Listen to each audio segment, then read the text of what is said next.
आता जे आपण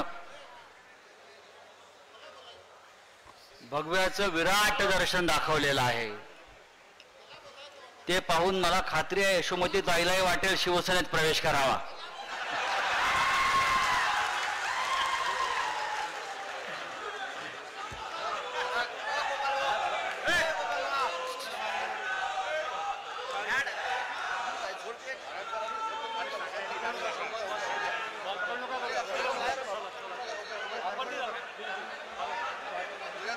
व्यासपीठावरील महाविकास आघाडीचे सर्व सन्माननीय नेते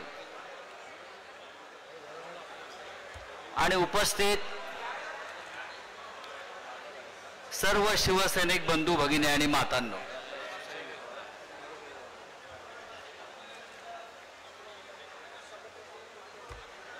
अत्यंत शिस्तीत असा हा मेळावा सुरू आहे आणि शिवसेना म्हटली की शिस्त आली. मगाशी आपण जे आपले सगळे भगवे गमचे हवेत फिरवलेत, घोषणा दिल्यात, यशोमती ताई ह्याचंच नाव शिवसेना आहे.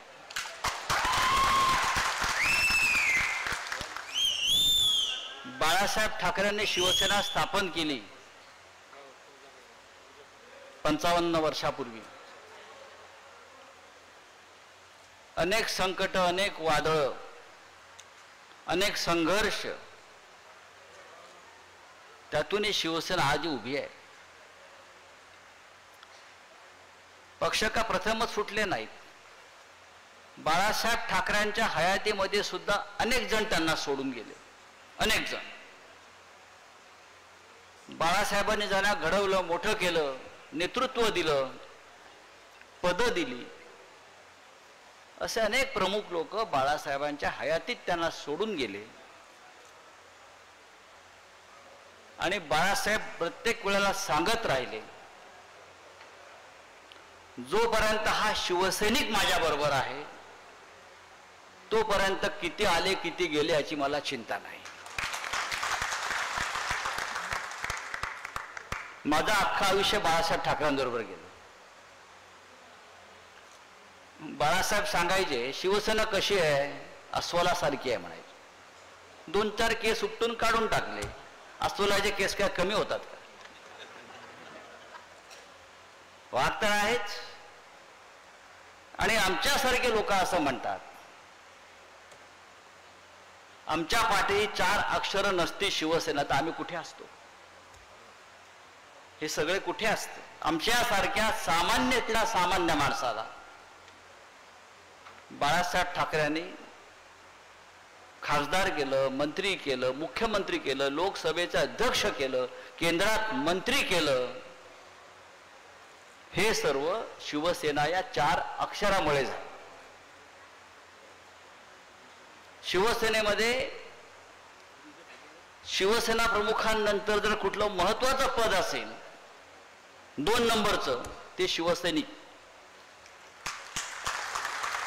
अरे मध्ये कोणी नाही, आम्ही नेते आहोत, खासदार आहोत, मंत्री आहोत, पण आम्ही असं मानतो की शिवसेना प्रमुखांनंतर महत्वाचं पद शिवसेनेमध्ये कोणतं असेल तर हा समोर बसलेला निष्ठावंत शिवसैनिक, तो जोपर्यंत आहे, तो जोपर्यंत पाठीशी आहे, तो जोपर्यंत आमची कवच कुंडल म्हणून उभा आहे, तोपर्यंत शिवसेना अभेद्य आणि अजिंक्य आहे. मग अशी मी आपल्याला म्हणालो बाळासाहेबांचं, बाळासाहेब नेहमी सांगायचे आम्हाला, इतक्या लोकांनी पाठीमध्ये खंजीर खुपसलेत आपल्या, म्हणजे त्यांच्या व्यथेतून सांगायचे, व्यथित, की माझ्या पाठीमध्ये इतक्या लोकांनी खंजीर खुपसले की आता खंजीर खुपसायला पाठीत जागा राहिलेली नाही. त्याच्यामुळे हे लोक आले गेले काही फरक पडत नाही. 40 गेले 80 निवडून येतील. छत्रपती शिवाजी महाराज की जय. हा शिवसेनेचा मेळावा आहे म्हणून मी सांगतोय. आणि आपण तर हे कधी ऐकणार? आपण रणरागिणी आहात. रणरागिणी हा शब्द बाळासाहेब ठाकरेंनी आणलाय. रणरागिणी, बाळासाहेबांनी राजकारणामध्ये अनेक नवीन गोष्टी केल्या. रणरागिणी हा शब्द, आमची जी महिला आघाडी शिवसेनेची स्थापन झाली, ही इतर पक्षासारखी महिला आघाडी नव्हती. ती एकदा रस्त्यावर उतरली मुंबईमध्ये, तेव्हा मुंबईच्या बाहेर शिवसेना नव्हती, ठाण्याच्या बाहेर नव्हती. जेव्हा खूप महत्वाचं ऑपरेशन करायचं असेल तेव्हा रणरागिणी रस्त्यावर उतरवायच्या. वसंतराव नाईक मुख्यमंत्री असताना महागाई विरुद्ध मोर्चे निघायचे शिवसेनेचे, इतर मोर्चे निघायचे, पाण्यासाठी मोर्चे निघायचे. आणि तेव्हा आताच्या सारखे पोलिसांचे अडथळे नव्हते. या रणरागिणी ज्या आहेत, या थेट मंत्रालयामध्ये मुख्यमंत्र्यांच्या दालनात घुसायच्या आणि मुख्यमंत्र्यांची खुर्ची अशा गदागदा हलवायच्या. मग मुख्यमंत्री असलेली व्यक्ती, वसंतराव नाईक खास करून त्या काळामध्ये बाळासाहेबांना फोन करायचे. तेव्हाचं वातावरण फार हेल्दी होतं राजकारणातलं. आणि ते बाळासाहेबांना सांगायचे, बाळासाहेब, लोकशाही आहे, महिला आल्या, मंत्रालयात घुसल्या, माझ्या दालनात घुसल्या, तुमच्या माझ्या खुर्चीला हात घातला, पुढल्या वेळेला मोर्चा काढा तेव्हा ते 5 महिलांची नावं सांगायचे, कृपा करून या 5 महिलांना मंत्रालयात पाठवू नका. रणरागिणी याला म्हणतो आम्ही. त्या 5 महिलांची ट्रेजा किल्लेकर होत्या, अशा होत्या नावं. त्या एकदा मंत्रालयामध्ये घुसल्या की अख्खं मंत्रालय दणानून सोडायच्या. त्यांना भीती हा शब्द नव्हता कोणाला. आम्हाला त्या काळामध्ये आम्हाला भीतीच कधी वाटली नाही. आता काय करतील पोलीस? तुरुंगात टाकतील, गुन्हे दाखल करतील, मारतील. हे सगळं आम्ही वर्षानुवर्ष सहन केल्यामुळे मोदी आमचं काय करणार? मोदी काय करणार आमचं? अमित शहा काय करणार आमचं? मी तर जाहीरपणे सांगितलं पार्लमेंटमध्ये त्यांच्या समोर, क्या करोगे आप? एक तो हम लोग सुबह मॉर्निंग वॉक को जाते हैं, आप हमको गोली मारेंगे जैसे हरण पंड्या को मारा गुजरात में? नहीं तो जेल में डालोगे. और क्या करोगे?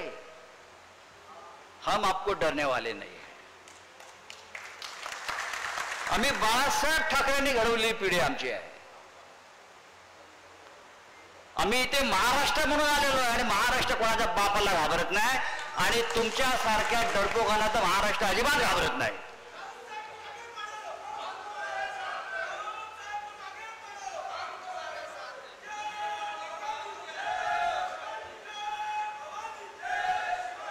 डर के आगे जीत होती है. जे घाबरले, जे लटपटले, जे पळून गेले, जे गद्दार झाले, इतिहासात त्यांची नोंद कधीच होत नाही. पळपुट्यांचा इतिहास लिहिला जात नाही. इतिहास हा लढणाऱ्यांचा लिहिला जातो आणि शिवसेनेचा इतिहास हा लढणाऱ्यांचा इतिहास आहे. अनेक वर्ष आम्ही पाहतोय शिवसेनेला खतम करण्याची, शिवसेनेवर घाव घालण्याची, शिवसेनेला जखमा देण्याचे असंख्य प्रयत्न झाले. पण शिवसेनेचा जन्म जो झालेला आहे तो राजकारणासाठी नाही. शिवसेनेचा जन्म झालेला आहे हा महाराष्ट्राची अस्मिता, महाराष्ट्राचा स्वाभिमान, मराठी माणूस यांच्या रक्षणासाठी झालेला आहे. त्यासाठी शिवसेना स्थापन झाली आहे. त्याच्यामुळे आमदारक्या, खासदारक्या, मंत्रीपद येतात जातात, आम्ही परवा करत नाही. शिवसेना नसती तर काय झालं असतं माहितीये का तुम्हाला? मुंबई महाराष्ट्रात राहिली नसती. ही मराठी माणसाची मुंबई. अर्थात आम्ही जाहीरपणे सांगतो, तेव्हाच्या काँग्रेस नेतृत्वानं ज्या गोष्टी काँग्रेसला सरळपणे करता येत नव्हत्या की मुंबई मराठी माणसाची राहिली पाहिजे, मराठीचा पगडा या मुंबईवर असायला पाहिजे, आपल्या राजधानीवर. म्हणून काँग्रेस पक्षातल्या अनेक नेतृत्वानं आपल्याला मदत केली. कारण शेवटी आपण मराठी माणसं आहोत, हा महाराष्ट्र आहे. त्याच्यामुळे हे कोणी गुजरातचे ढवळे पवळे आले महाराष्ट्रावर चाल करून आणि आम्ही झुकलो असं होईल का? झुकेंगे नाही. हा वाकणारा महाराष्ट्र नाही. हा छत्रपती शिवाजी महाराजांचा महाराष्ट्र. हा मोदी शहा पुढे कधी गुडघे टेकणार नाही, हे लक्षात घ्या. 40 आमदार तोडलेत ना. का तोडले? घाबरलात तुम्ही शिवसेनेला. तुम्ही आम्हाला घाबरलात. तुम्ही राष्ट्रवादी काँग्रेस फोडली. तुम्ही शरद पवारांना घाबरलात. तुम्ही राहुल गांधीवर हल्ला करताय, तुम्ही सोनिया गांधींवर हल्ला करताय, तुम्ही आम्हाला घाबरताय. 56 इंचाची छाती आहे म्हणता ना तुमची. 56 इंचाची छाती कोणी पाहिली, कोणी मोजली? एक नंबरचे डरपोक माणसं. गुजरात कधी देशासाठी लढलाय का? कधी तुमची छाती? काय तुम्ही कुठले मेडल लावून फिरताय छातीवर? कोणत्या युद्धाची मेडल आहेत सांगा. तो चीन घुसलाय लडाखमध्ये. लडाखमध्ये 400 किलोमीटर आतमध्ये चीनचं सैन्य घुसलंय पेंगॉन लेक पर्यंत. मी स्वतः जाऊन पाहिलेलं आहे. मी त्या कमिटीवर आहे. मोदींनी तोंड उघडलं का कधी? पाकिस्तानला दम देतो इकडे बसून. पाकिस्तानला दम देईल. दुबळा देश आहे. हिम्मत असेल तर चीनवरती डोळे वटारून दाखव, असं मी नेहमी म्हणतो. देशाच्या सीमा लडाखमध्ये आतमध्ये देशाची जमीन चिन्ह गिळलेली आहे. चिन्ह तिकडे इमारती बांधलेल्या आहेत. चिन्ह तिकडे हेलिपॅड्स बांधलेले आहेत. आपल्या भागात लडाखमध्ये लडाख मधला एक नेता सोनम वांगचुकने उपोषण केलं आणि तो सांगतोय की आमच्या लडाखमध्ये चीनी सैन्य घुसलेलं आहे. मोदी काय करतोय? अरे 56 इंचाची छाती आहे ना तुझी. महाराष्ट्रात काय दाखवतोस? जाऊन मणिपूरला दाखव, लडाखमध्ये दाखव. हा 56 इंचाचा छातीवाला अद्याप मणिपूरला जाऊ शकला नाही. गेल्या 2 वर्षापासून मणिपूर जळतंय. हिंसाचार सुरू आहे. महिलांची अब्रूचे धिंडवडे निघत आहेत. महिलांना रस्त्यावरती निर्वस्त्र करून त्यांची धिंड काढली जाते आणि मोदी अजूनही मणिपूरला जाऊ शकला नाही. ही 56 इंचाची छाती त्याच्या बरोबर आहे ना. या पोकळ छातीनं महाराष्ट्राशी सामना करू नये. ही छाती नाहीये, हे माचीचा रिकामा खोका आहे. तुम्ही महाराष्ट्राशी काय लढताय? हिंमत आहे तुमची महाराष्ट्राशी लढण्याची? ज्या महाराष्ट्रात छत्रपती शिवाजी महाराजांचा जन्म झाला, ज्या महाराष्ट्राने देशाला शौर्य आणि धैर्य काय असतंय दाखवलं, ज्या महाराष्ट्रानं राष्ट्रभक्तीचा पुकार केला, त्याला तुम्ही सांगताय. इतिहास तुम्हाला जर पाहायचा असेल, नेहमी सांगतो मोदी असा का वागतो, अमित शहा असा का वागतो मोगलांसारखा, महाराष्ट्रावर सारखा चाल करून काय येतो? त्याला इतिहास आहे. तो मातीचा गुण आहे. तुम्हाला माहिती आहे औरंगजेबाचा जन्म कुठे झाला? मोदीच्या गावात झाला. मोदीच्या बाजूच्या गाव आहे दाहोद म्हणून, अहमदाबादच्या बाजूला. औरंगजेब तिथे जन्माला आला गुजरातमध्ये. इथे शिवाजी महाराज जन्माला आले. म्हणून गुजरातचं आणि महाराष्ट्राचे भांडण सुरू आहे. हा मातीचा दुर्गुण आहे आणि हा या मातीचा गुण आहे. तुम्ही हल्ले करत राहा, आम्ही हल्ले परतवून राहू. मी नेहमी सांगतो, हा मोदी असा वागतो याला कारण त्या मातीचा गुण. महाराष्ट्रामध्ये असं होणार नाही कधी. आपण सरळ लोक आहोत. जेव्हा जेव्हा देश संकटात आला तेव्हा हिमालयाच्या मदतीला हा सह्याद्री गेला. कधी बघितलं गुजरात गेला? पहिले पळ काढतात ते सगळे रणछोडदास आहेत. आमचं गुजरातशी भांडण नाही आहे, आमचं मोदी शहाशी भांडण आहे. जो हा महाराष्ट्र खतम करायला निघालेला आहे, जो मराठी माणसाच्या मुळावर येईल त्याला मुळापासून उखडून देऊ ही आमची भूमिका आहे. आणि शिवसेनेचं काम या क्षणी हेच आहे. आम्ही लढाई करू, युद्ध करू, संघर्ष करू, तुरुंगात जाऊ, पण देश वाचवू. ही लढाई देशाची. ही लढाई बळवंत वानखडे आणि ती नाची जी आहे कोणी तिच्याशी नाही आहे, डान्सरशी नाही आहे, बबलीशी नाही आहे. ही लढाई मोदी विरुद्ध महाराष्ट्र आहे, लक्षात घ्या. ही लढाई मोदी विरुद्ध महाराष्ट्र, ही लढाई मोदी विरुद्ध उद्धव ठाकरे, ही लढाई मोदी विरुद्ध शरद पवार, ही लढाई मोदी विरुद्ध राहुल गांधी आहे. आणि म्हणून आपण ज्या वेळेला पंजा आहे का, तुतारी आहे का, मशाल आहे का, नाही, देश आहे का हा आधी विचार केला पाहिजे. महाराष्ट्र आहे का हा विचार केला पाहिजे. शिवसेनेने कधी पंजाला मत मागितलं नाही वगैरे सगळं ठीक आहे. हो, इतके वर्ष कमळाबाईला मत मागितलं, काय दिवे लावले? इतके वर्ष कमळाबाई कमळाबाई कमळाबाई झाली का आमची? कमळाबाईला मोठा आपणच केलाय. पोस्टर लावायला माणसं नव्हती महाराष्ट्रात, पोस्टर. आणि मी तर त्यांचा पहिल्यापासून विरोधक आहे, सगळ्यांना माहिती आहे.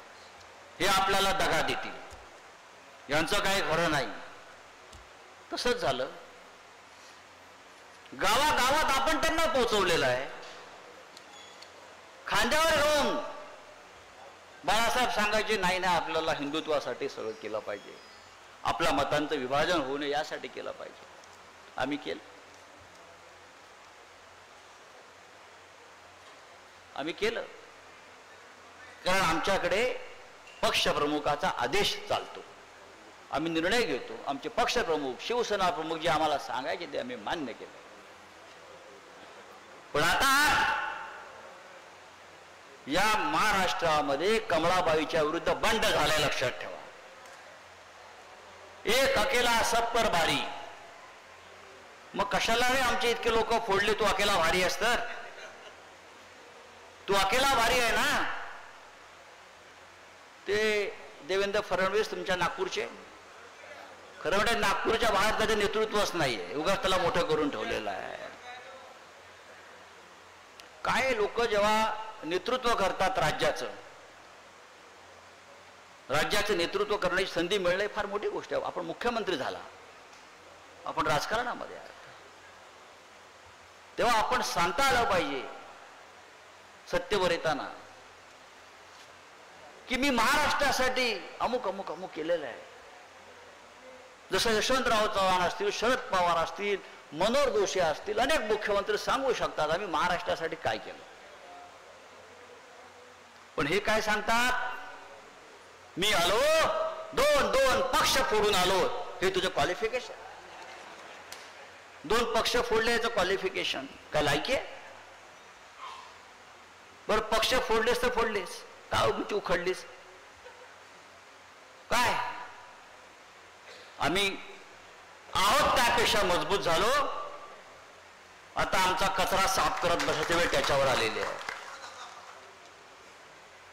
आणि जे गेले त्यांचं तरी काय भलं झालं? त्यांच्या चपला साफ करत बसलेले आहेत. एकनाथ शिंदे असेल, अजित पवार असेल, काय मिळवलं त्यांनी तिकडे जाऊन? गुलामीच पत्करली. दिल्लीला जातात. आम्ही कधी दिल्लीला गेलो नाही तिकीट वाटप करण्यासाठी. की आम्हाला भाजपचं हायकमांडने कधी बोलवलाय? अहो नाही. आओ मातोश्री पे आओ, बैठो, चाय पाणी करो, खाओ पिओ, आईश करो. मातोश्री सगळ्यांसाठी खुली आहे. हे तिकडे जातात, त्या अमित शहाच्या बंगल्याच्या बाहेर हिरवळीवर रुमाल टाकून बसतात, संध्याकाळी परत कला जाओ. ही यांची लायकी. हा महाराष्ट्राचा अपमान आहे खरं म्हणजे, की राज्याच्या मुख्यमंत्र्याला 8-8 दिवस वेटिंगला ठेवलं जातं. हा या राज्याचा अपमान आहे, हा मराठी माणसाचा अपमान आहे. की महाराष्ट्राचा मुख्यमंत्री, हे महाराष्ट्र किती मोठं राष्ट्र आहे. या महाराष्ट्रामध्ये राष्ट्र आहे. या महाराष्ट्रानं राष्ट्राला आधार द्यायचं काम केलं आहे. त्या महाराष्ट्राचा मुख्यमंत्री एवढा लाचार, एवढा लोचट आहे की रोज उठतो आणि दिल्लीत जाऊन बसतो जागा वाटपासाठी, आणि त्याच्या वाट्याला जागा मिळत नाहीत. पण आम्ही महाविकास आघाडीमध्ये एकत्र आलो, आमच्या जागा वाटप झालं, सगळे एकत्र बसतो, चर्चा करतो, सन्मानानं करतो, आणि अशा तऱ्हेने या राज्यामध्ये महाविकास आघाडीनं एक उत्तम असं वातावरण निर्माण केलेलं आहे. ही अमरावती आहे, विदर्भाचं नाक आहे, हृदय आहे. या अमरावतीला किती मोठी संस्कृती आपण मगाशी सांगितलं. किती महान लोक या अमरावतीनं, कार्यकर्ते असतील, राजकारणी असतील, निवडून पाठवलेले आहेत. अनेक प्रतिभाताई पाटलांचा आपण उल्लेख केलात मगाशी. अनंत गुढे सारखे शिवसैनिक, कडवट शिवसैनिक, सामाजिक कार्यकर्ते निवडून गेले. रासू गवई निवडून गेले होते, विद्वान माणूस होता. RS गवई निवडून गेले होते आमचे. कॉम्रेड सुदाम देशमुख निवडून गेले होते. त्या अमरावतीच्या नशिबी काय आलं शेवटी? मागची 5 वर्ष अमरावतीची प्रतिष्ठा महाराष्ट्रात आणि दिल्लीमध्ये पूर्ण धुळीस मिळालं. हे चित्र आम्ही पाहिलं. आम्हाला सांगायचे कहा की हे अमरावती का आपली, हा क्या करेगे. झालं चूक आमच्या लोकांकडून. मग अशी तो दोष यशोमती ताईवर टाकला कोणीतरी, तुम्ही आमच्या उरावर बसवली. आता आमचा ऊर एवढा मोठा आहे, पण आता जो छाताड्यावर मोदी बसलेला आहे त्याला काढायचा असेल तर आधी हिला काढलं पाहिजे. या देशाच्या छाताड्यावर जो मोदी नावाचा राक्षस बसलेला आहे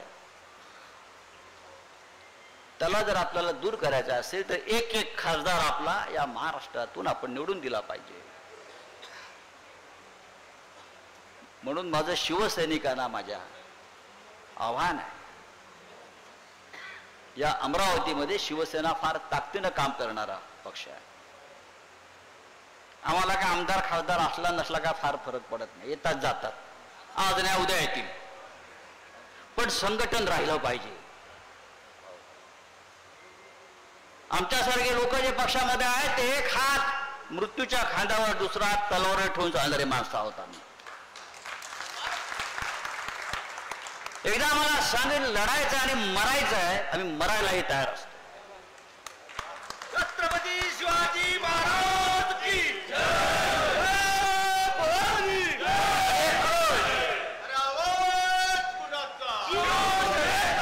शेकडो शिवसैनिकांचं बलिदान झालेलं आहे.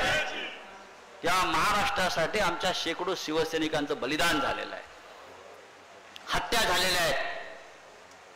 पोलिसांच्या गोळीबारामध्ये 1969 असेल, 72 असेल, 92 असेल, आम्ही मुंबई वाचवली.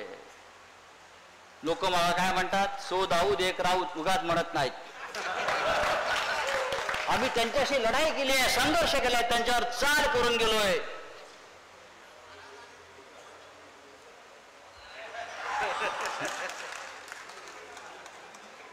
आम्ही केलाय, आम्ही करून दाखवतो.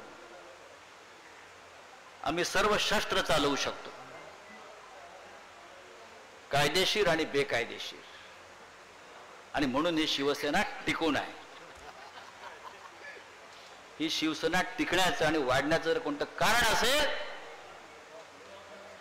तर आमच्या अस्तित्वासाठी आणि या महाराष्ट्रासाठी आम्ही पडेल ती किंमत मोजायला तयार असतो. तिथे तडजोड आम्ही करत नाही. सत्ता येते सत्ता जाते, त्याला काय ते आहे. बाळासाहेब ठाकरे नेहमी सांगायचे आम्हाला, आम्ही प्रचाराला फिरायचो बाळासाहेबांबरोबर लहान असताना, आणि मग आमचा पराभव व्हायचा. आम्ही सुरुवातीला नेहमी हरायचो. मग बाळासाहेबांकडे आम्ही असे मान खाली घालून बसायचो. पण बाळासाहेब हे खूप प्रसन्न आणि आत्मविश्वास असलेलं व्यक्तिमत्व होतं.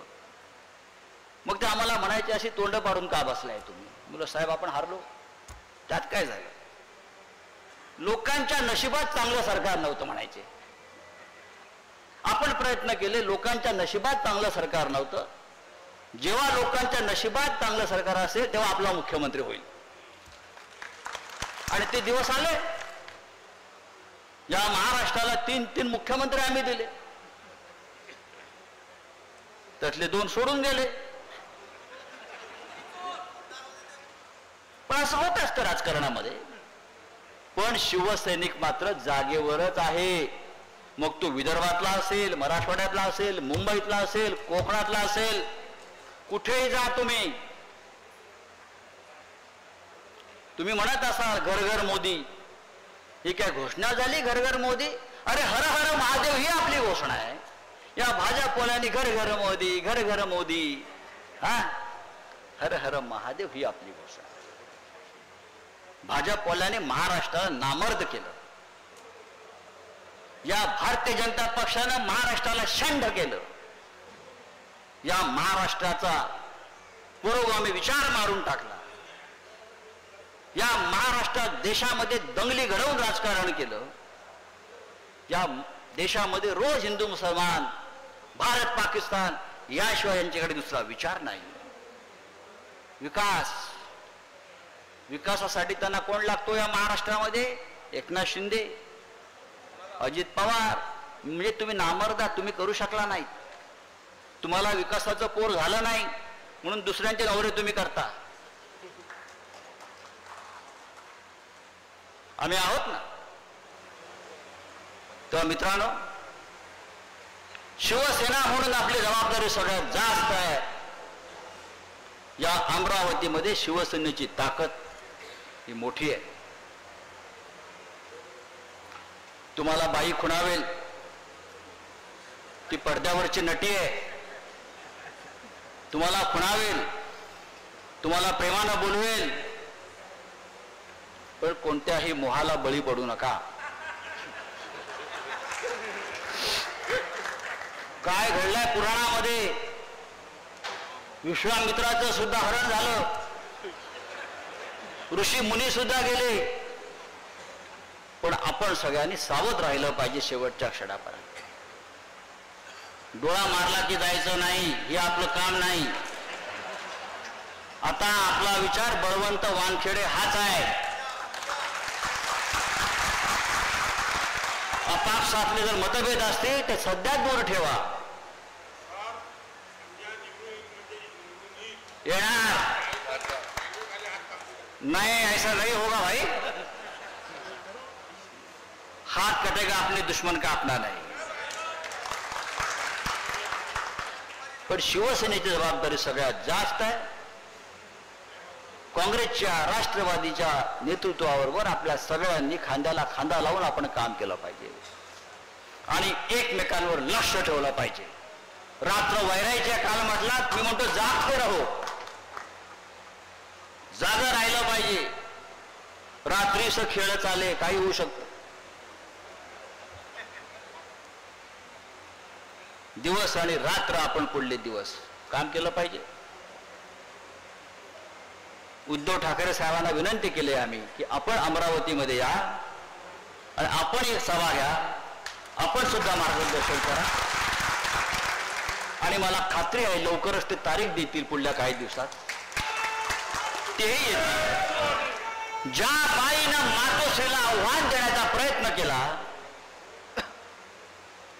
त्या बाईनं मातोश्रीत घुसण्याचा प्रयत्न केला, आव्हान देण्याचा प्रयत्न केला. मातोश्रीविषयी अपशब्द वापरले, हिंदुत्वाविषयी अपशब्द वापरले. त्या बाईचा पराभव करणं हे शिवसैनिकांचं पहिलं कर्तव्य आहे, नैतिक कर्तव्य आहे. आणि तिचा पराभव झाला नाही.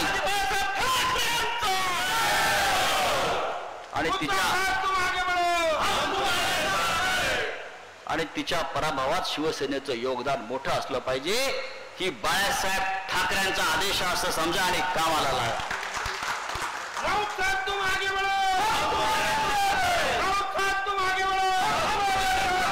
अरे मी आगे असतोच रे. मला तुरुंगात टाकले तेव्हा मी पुढेच होतो. आ जाओ सामने.